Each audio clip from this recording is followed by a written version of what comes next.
Champions கோப்பை தோல்விக்கு பிறகு இங்கிலாந்து வெள்ளைப்பந்து கேப்டன் பொறுப்பிலிருந்து ஜாஸ் பட்லர் விலகினார். இதனால் புதிய கேப்டனை தேர்வு செய்ய வேண்டிய கட்டாயத்தில் இங்கிலாந்து கிரிக்கெட் வாரியம் உள்ளது. இந்நிலையில் England test captain Ben Stokes ஒருநாள் அணியின் கேப்டனாக நியமிக்கப்படலாம் என எதிர்பார்க்கப்படுகிறது. பட்லர் தலைமையிலான அணியில் துணை கேப்டனாக இருந்த ஹாரி ப்ரூக் T20 கேப்டனாக நியமிக்கப்படலாம் என எதிர்பார்க்கப்படுகிறது. பென் ஸ்டோக்ஸ் ஒருநாள் கிரிக்கெட்டிலிருந்து ஓய்வு பெறுவதாக 2022 அறிவித்தார். எனினும் ஓய்வு முடிவை திரும்ப பெற்று 2023 ஒருநாள் உலகக்கோப்பையில் விளையாடினார். சாம்பியன்ஸ் கோப்பைக்கான இங்கிலாந்து அணியிலும் இடம் பிடிக்க ஸ்டோக்ஸ் விரும்பியிருந்தார். 6 மாதங்களில் 2வது முறையாக ஏற்பட்ட காயம் காரணமாக சாம்பியன்ஸ் கோப்பையில் அவர் விளையாடவில்லை.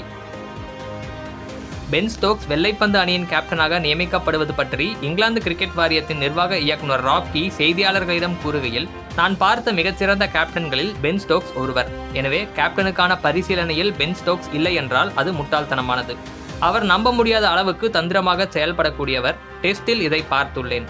அவர் தலைமை பண்பு மிக்கவர். ஒரு வீரரிடமிருந்து சிறப்பான வெளிப்பாட்டை பெறக்கூடிய திறன் கொண்டவர். அழுத்தமான சூழல் இருந்தால் இப்படிதான் முன்னோக்கி செல்ல வேண்டும் என்று மற்ற வீரர்களுக்கு பாதை வகுத்து கொடுப்பார். தலைமை பண்பில் இது மாதிரியான தகுதிகள் தான் தேவை. அவருடைய பணிச்சுமை உள்ளிட்டவை மற்றும் அவை சார்ந்ததை தான் கவனத்தில் எடுக்க வேண்டும்.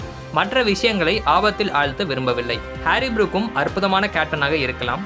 பென் ஸ்டோக்ஸின் பணிச்சுமை குறித்தும் எச்சரிக்கையாக இருக்க வேண்டியுள்ளது. பென் ஸ்டோக்ஸால் ஹாரி ப்ரூக்கை கேப்டனாக அற்புதமாக செயல்பட வைக்க முடியும் என்றார் ராப் கீ.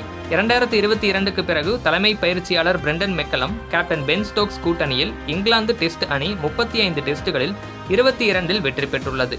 இதுவே ஒருநாள் மற்றும் T20 அணியின் பயிற்சியாளர் பொறுப்பை மெக்கலம் ஏற்ற பிறகு இங்கிலாந்து 11 ஆட்டங்களில் 10இல் தோல்வியை சந்தித்துள்ளது.